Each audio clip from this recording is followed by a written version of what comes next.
All right, y'all, buckle up because this deep dive is juicy. We're diving into the world of teen drama again, but not the stuff you see on screen. This time we've got like something way more personal. Oh, Yeah. We got our hands on Gemma Coles' diary, the star of, well, everything right now. she is everywhere. But remember, before the late night shows and the magazine covers, girl was just trying to make it out of a trailer park in East Tennessee. Talk about a glow-up story. That's Hollywood, huh? And she is spilling all the tea on what it's really like to navigate fame, the ups and downs of Hollywood, and the dynamics of a hit TV show cast. Ooh, this is gonna be good. It's juicy. To actually have her diary during this whole whirlwind. It's like a front row seat to the craziest roller coaster rides. What's so great about this is that it's not just about Hollywood. This is about the groups we form everywhere, the roles we play, how these dynamics play out, even in the most unexpected places. Yeah. And Gemma, she holds nothing back. Right out of the gate, she describes her cast as a full-blown ecosystem. Oh, interesting. She even compares it to, get this, a messy rib shack. Okay. I thought that was hilarious. Because it is a messy rib shack. Yeah, it is, if you think about it. And, within that ecosystem, she identifies these really distinct cliques. Yes. Like she's got the big break kids, the Nepo babies, the stuffy veterans, even a midlife crisis crew. Oh my God. Each group like its own species in this social jungle. Okay, so you're immediately thinking high school cafeteria. Totally.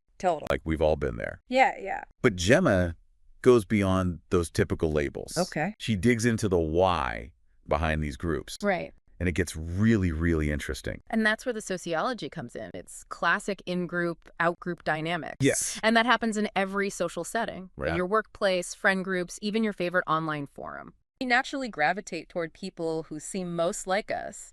Similar experiences, backgrounds, or anxieties even. Right, like finding your people. Exactly. Okay, so let's start with Gemma's crew, the big break kids. Okay.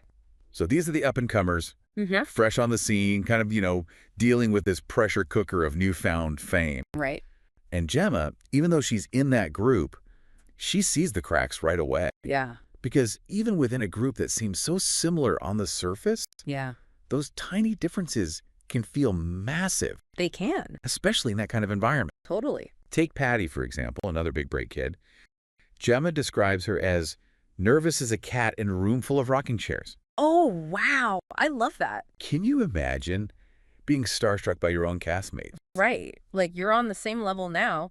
But think about it. She's from a small town, worked her way up, probably never even dreamed of being on a set this big. Totally. Totally different from someone who, say, grew up on movie sets because their parents are famous actors. That is the kind of anxiety that fuels those in-group bonds. Yes. These are the folks who are new to the pressure, unsure of the rules. They cling together for dear life. Exactly. Like, hey, we're all in this together, even if we're secretly freaking out inside. Yes. And you can tell Gemma, she wants those connections to be genuine. Right. She wants to be seen beyond that big break kid label, to connect with these people on a deeper level. Right.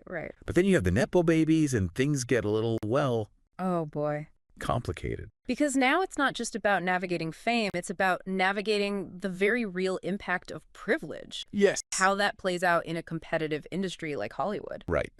So we're introduced to Polly and Corinne, both from, super privileged backgrounds. Okay. While Gemma seems a little wary of Polly, especially his interest in Patty, she seems to have this, begrudging respect for Corinne. It's interesting, right? Because even though they both represent that Nepo baby label, Right. Gemma sees them as distinct individuals. Yeah. She picks up on the nuances of their behavior, and she's particularly worried about Polly's intentions toward Patty. Totally. You can practically feel Gemma's mama bear instincts kicking in. I think because Gemma knows exactly what it's like to be the new kid in town. Oh, absolutely. Remember that entry where she talks about feeling like an outsider growing up in that trailer park? Broke my heart a little. You can tell that even with all this success, she still carries those experiences with her. She even uses the phrase, and I quote, hitched her boat to the wrong truck. Ooh. Which makes you wonder if she sees Polly as someone kind of, taking advantage of the situation. Right. Especially with Patty being so new to this whole scene. And that's where Gemma's own background growing up with very different experiences than someone like Paulie, gives Yes. her a really unique perspective. She's Mhm. attuned to those power dynamics, Yes, the subtle ways that someone's privilege can create an uneven playing field, totally. even if it's not intentional. And it makes you think about how often those power dynamics pop up in everyday life, right? All of the time. It's not always about fame or fortune.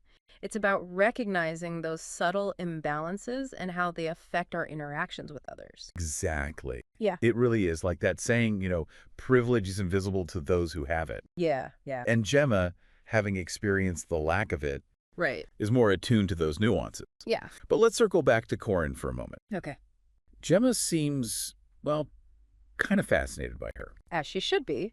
From what Gemma describes, Corinne's this party princess who really lets loose on the weekends, but then on set, she's the ultimate professional. It's impressive. She's got this whole other side to her. Totally. And it makes you wonder how much of that work hard, play hard thing is like a coping mechanism, dealing with the pressures of the industry, especially as a Black actress facing that extra scrutiny, especially with the whole Nepo baby label on top of it. Right. It's like she's constantly navigating these different versions of herself.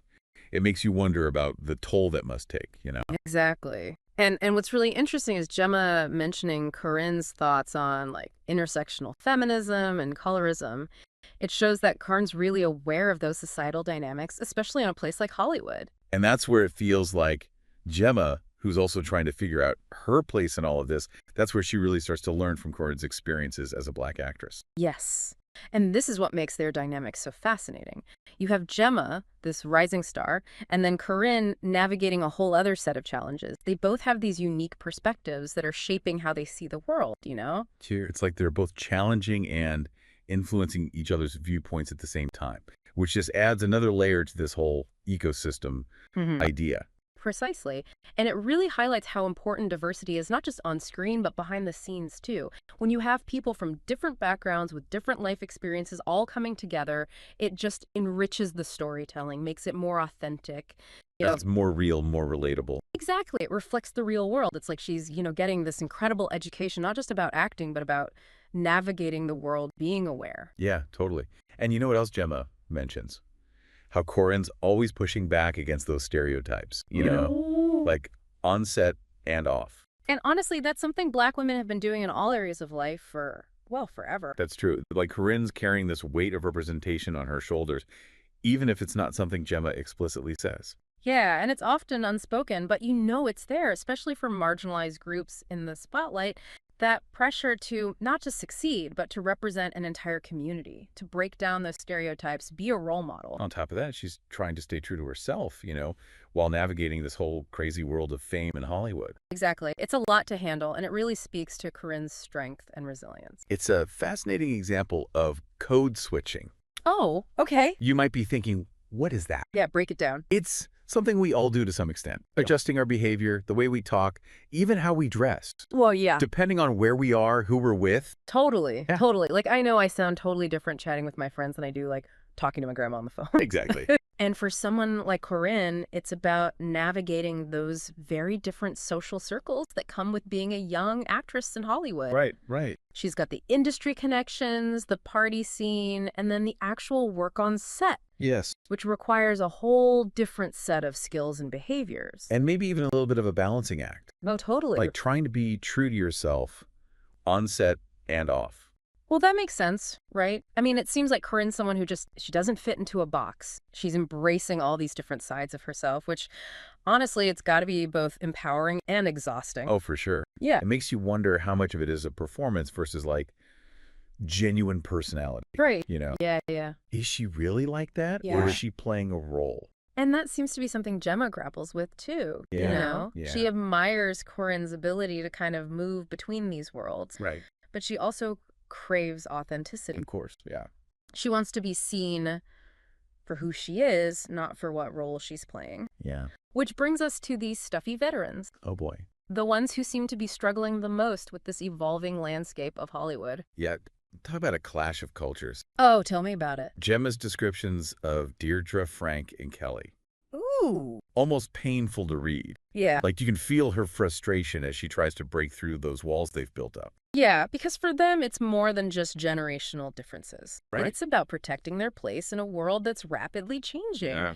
You know, they came up in a time when Hollywood was all about hierarchy, tradition, a very specific way of doing things. Right. And now here comes Gemma and her generation shaking things up Yeah. with their social media presence, their modern acting techniques, and their willingness to connect with fans in a whole new way. Right. No wonder those stuffy veterans feel threatened. Right. It's like they're clinging to a world that doesn't quite exist anymore. Exactly. And they see Gemma and the other big break kids as a symbol of that change. 100%. Which, honestly, makes some of their behavior even funnier in retrospect. Oh, yeah. Remember how Gemma talks about Frank refusing to call her by her name? Oh, no. Really? He insists on number one or Mrs. Coles.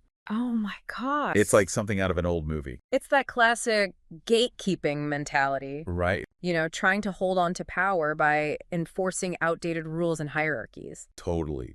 But here's the thing. It's not just a Hollywood thing. Right. You see this in every field. Oh, yeah. The established guard feeling threatened by new ideas, new approaches. Like, you can practically hear them saying, like, we did it this way for a reason. Right. Who are these young upstarts to come in and challenge the system? Exactly. But then you have the midlife crisis crew who are trying way too hard to fit in with the younger crowd. Oh, no. Oh, yes. And that, my friend, is where the whole concept of cultural capital comes into play. Okay. It's this idea that what's considered cool or relevant is constantly shifting, and it's easy to get left behind if you're not paying attention. Oh, you know, Gemma's got some stories about this. I bet she does. Fill us in on the midlife crisis crew. Lorraine, Mike, and Harold. All right, Lorraine's from a small town in Georgia.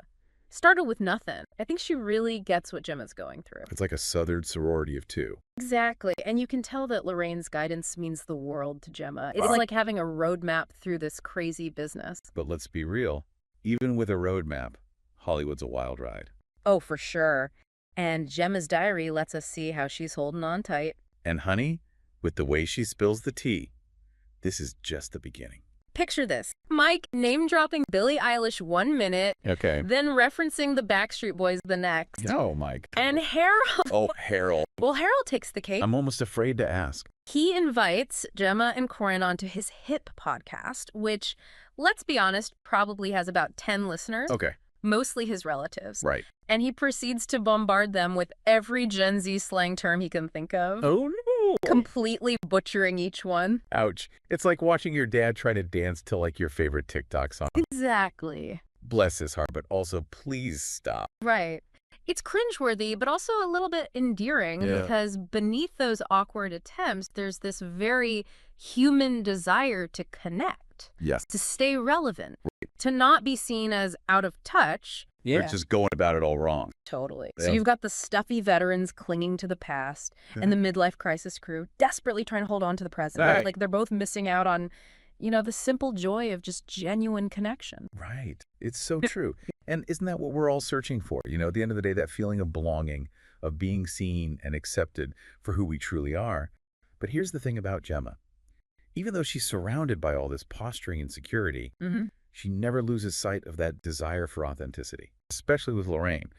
Like, she's not just dismissive. There's a genuine respect there. And a recognition that Lorraine's experience, especially as a Southern woman in Hollywood, is invaluable. Those little nuggets of wisdom Lorraine drops, pure gold. Right. It's like that saying, you can take the girl out of the South. But you can't take the South out of the girl. Exactly. And for Gemma, having that connection with Lorraine, it's got to be like a lifeline. Oh, absolutely. Because, let's be real, this whole fame thing can be intoxicating, even overwhelming. Especially for someone like Gemma, who's still figuring out who she is in all of this. It's like she found her own personal fairy godmother. Yeah, it's true. Even as she's detailing all these hilarious observations, you can feel this like underlying hope that maybe, just maybe, they can all break free from these labels and connect on a deeper level, you know? Because she gets it. She understands how easy it is to fall into those traps, to let our insecurities dictate our behavior, right? Remember how she talked about feeling like an outsider, growing up in that small town? Her accent making her different? She knows what it's like to crave that sense of belonging, and she hasn't forgotten it, even as her world explodes with fame. And that's what makes her final wish for her castmates so powerful. It really is. She writes, "Even though I'm starting to get pretty dang old famous, I want them to see me as little old Gemma. I hope I can maintain that throughout the run of the show." You know, it's just, It's like she's saying, don't let the labels fool you. I'm still that same girl from Tennessee, and I'm hoping you can see past all this Hollywood stuff and connect with that person. it's that vulnerability, that desire to be known and accepted for who you are at your core. It's something we can all relate to, whether you're on a TV set or in a boardroom or just, navigating the day-to-day with your family and friends. Absolutely. And I think that's the most valuable takeaway from Gemma's diary. It's a reminder that these social dynamics, these labels and assumptions we place on each other, they're not just a Hollywood thing. They're everywhere. Right. We all do it, you know? It's like we're hardwired to categorize people, to put them in boxes. Right. It's easier to process the world that way. Right, exactly. If we can just slap a label on it, then we don't really have to think about it too much. And what's so great about this whole thing is Gemma's story challenges us to look beyond those boxes, Yeah. see the individuals within those groups, Yes. to recognize that we all share that same basic human need for connection. 100%. And who knows? Maybe by letting go of those preconceived notions, those assumptions about who someone is based on a label or a group they belong to, we might actually open ourselves up to more genuine, more fulfilling relationships. And what's interesting is that she finds solace, or at least like a way to process it all, through her work. Like acting becomes this outlet for her. It's like she gets to escape into these other characters, these other lives. And maybe, like, in doing that, she learns a little bit more about herself. Exactly. It's like by exploring those different perspectives, those different realities, she comes back to herself a little bit stronger, a little bit more grounded. Right. Take a moment to consider the little old Gemma underneath. I love that. You might be surprised at who you discover. And that, my friends, is your sociological homework for the day. Yes. Go forth and connect authentically. You never know what you might find. I love it. That's a wrap on today's deep dive into the wild world of Hollywood social dynamics. Until next time, keep exploring those hidden corners of human behavior. And remember, everyone has a story